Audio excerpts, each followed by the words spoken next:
the next point. We should ensure whatever we see is clear. That means work is being done. We can see that it is in opposite direction.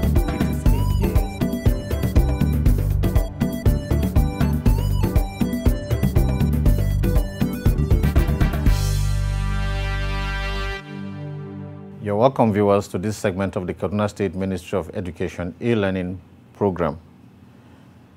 Today, I'm going to teach you English language, and the topic is stress in words. Once more, my name is Mr. Emmanuel Jato. Now, we want to define stress as the relative emphasis or prominence given a syllable in a word or to a certain word in a phrase or sentence. It is indicated by an increase in loudness or vowel length, full articulation of the vowel, and changes in the speaker's tone. Now, there are basically two kinds of stress, and these are the primary stress and the secondary stress.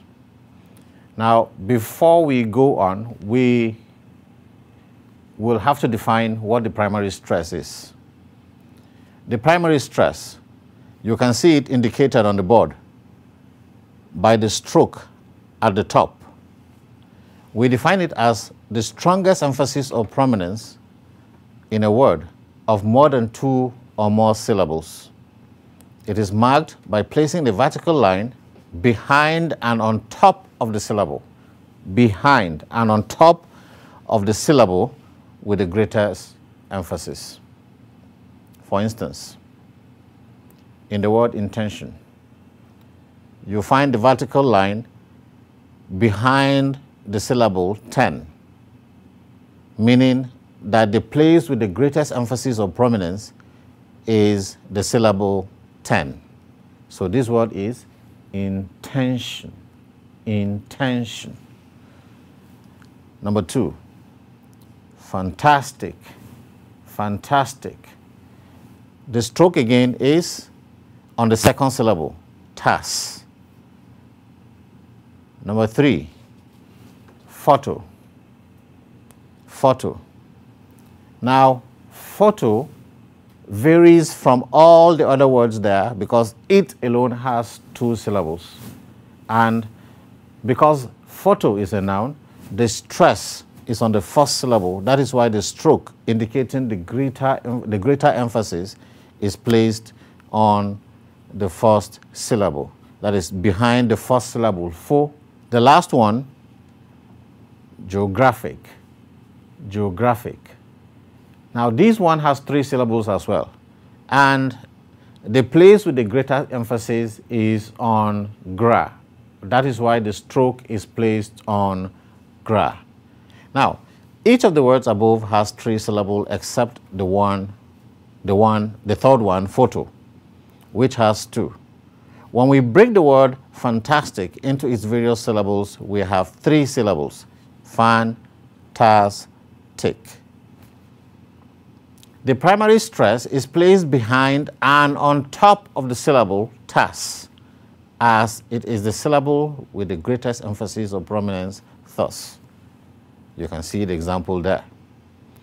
The next word is intention. Here again, the primary stress is on the syllable 10. Therefore, the stress mark, that is primary, is placed on it thus. You can see it there in the example. You will notice that photo alone has two syllables, fo and to. You note that it's a noun and names something. Its emphasis lies on the first syllable thus. So you see photo with the stroke there. The last one, geographic, has three syllables as well. When the word is broken into syllables that combine to form it, we have geo-gra-fic.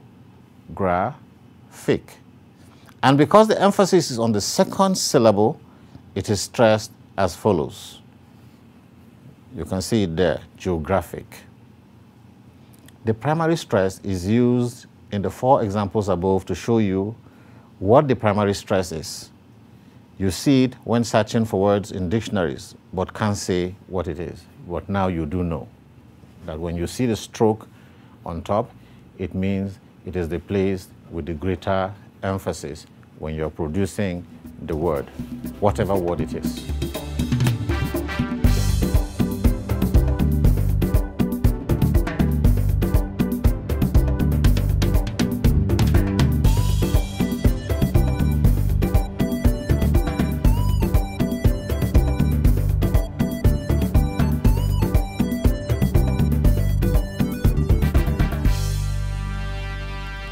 Number 2, secondary stress or obsolete secondary stress.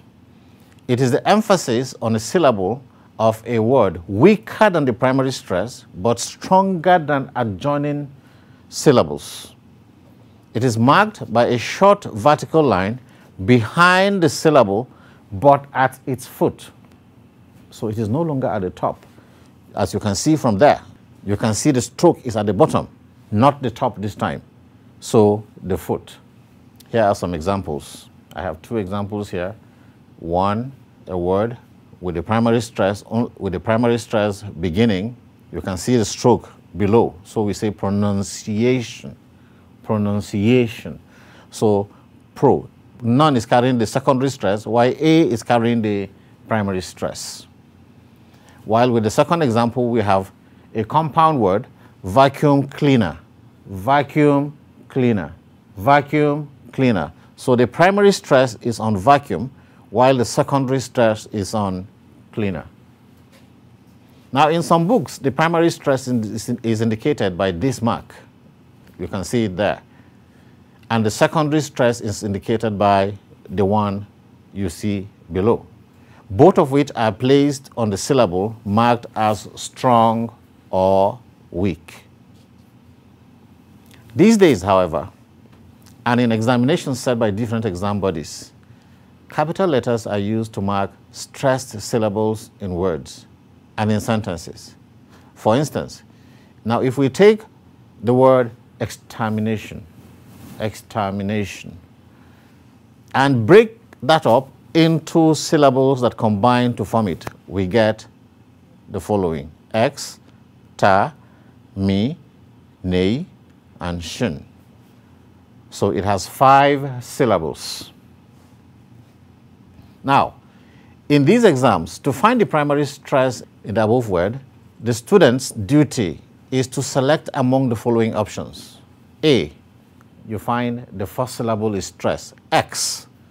And in B, ter is stressed. In C, mi is stressed. In D, nei is stressed. And in E, shin is stressed. Now, the stressed syllable there is nei, and therefore the option D is the right answer. Therefore, our answer for this very particular question will be D, because it is nei that receives the greater emphasis.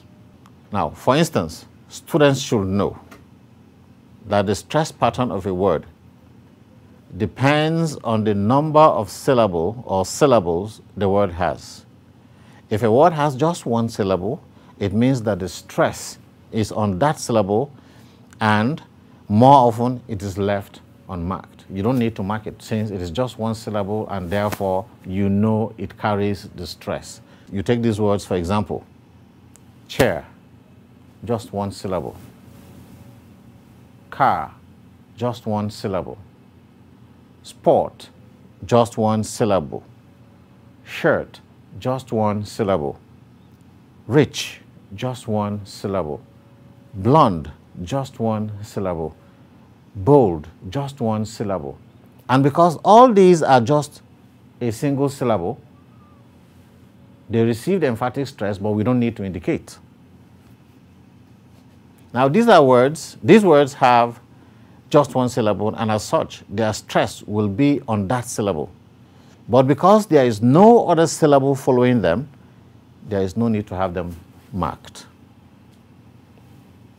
When a word has 2 syllables, that is, if it is bisyllabic, depending on whether it's a verb, a noun or adjective, and whether such words can be used as noun or adjective, that is, if they are dynamic words, having the same spelling.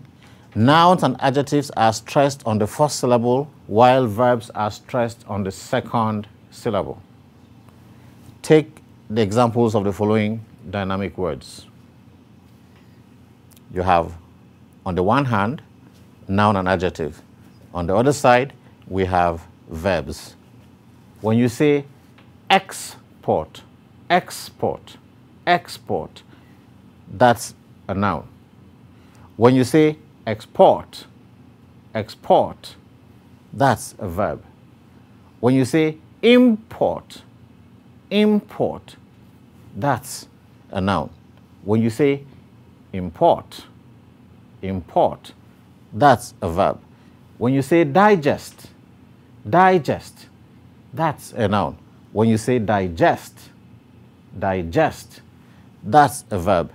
When you say refuse, refuse, that's a noun. When you say refuse, refuse, that's a verb. When you say insult, insult, that's an adjective. When you say insult, insult, that's a verb.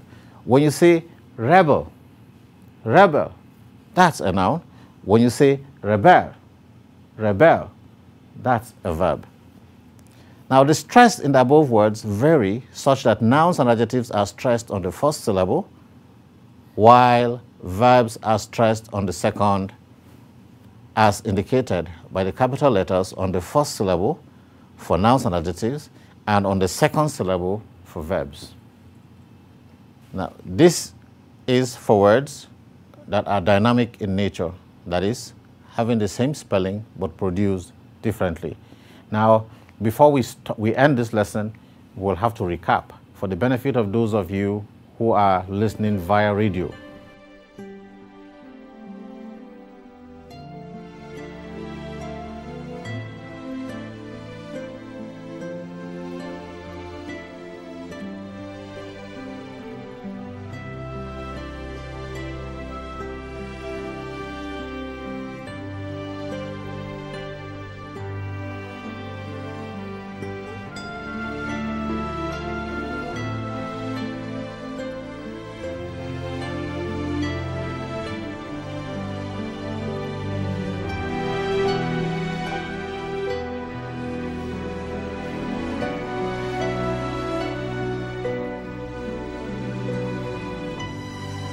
For those of you listening in radio, I suggest you record and keep and then replay. For those of you watching by TV, snap the slides as they are projected. We said stress is the relative emphasis or prominence given to a certain syllable in a word or to a certain word in a phrase or sentence. We said it is also indicated by an increase in loudness or vowel length, full articulation of vowel, and changes in the speaker's tone. There are basically, like I said, two types of stress. One of it is called the primary stress and the other one is called the secondary stress. Now, the primary stress is indicated by the stroke, as you can see in the box above. It is always above and behind the syllable that is emphasized. It is the strongest emphasis or prominence in a word of more than two or more syllables. It is marked by placing a vertical line behind and on top of the syllable with the greatest emphasis. For instance, we have some words here. You can see the primary stress behind the syllable that receives the greater emphasis. So we have intention, fantastic, photo, geographic. Now, for each of the words above has three syllables except the third one, which is photo, which has two. When we break the word fantastic into its various syllables, we have three syllables there. Fan, tas, tick. Now, the primary stress is placed behind and on top of the syllable tas, as it is the syllable with the greatest emphasis or prominence, thus. Fantastic. You can see the primary stress behind thus. Intention. Here again, the primary stress is placed on 10. Therefore, the stress mark, that is primary, is placed on 10. You can see it there, behind 10. You will notice that photo alone has 2 syllables, pho and to. You note that it's a noun and names something. Its emphasis lies on the first syllable, thus. Photo, photo. So the primary stress is on pho. The last one, geographic, has 3 syllables as well. When the word is broken into syllables that combine to form it, we have geo, gra, fic. And because the emphasis is on the second syllable, it is stressed as follows. Look at it. Geographic. The primary stress is used in the 4 examples above to show you that what the primary stress is. You see it when searching for words in dictionaries, but you can't say what it is. But now you do. Secondary stress, or obsolete secondary stress. You can see it in the box there. It is the emphasis on a syllable of a word weaker than the primary stress, but stronger than adjoining syllables. It is marked by a short vertical line behind the syllable, but at its foot. You can see it below. Now here are some examples. Pronunciation. Pronunciation. You can see the secondary stress below none, and you can see the primary stress on A. Then vacuum cleaner. You can see the primary stress on vacuum and the secondary stress on cleaner. Now in some books, the primary stress is indicated by the following mark.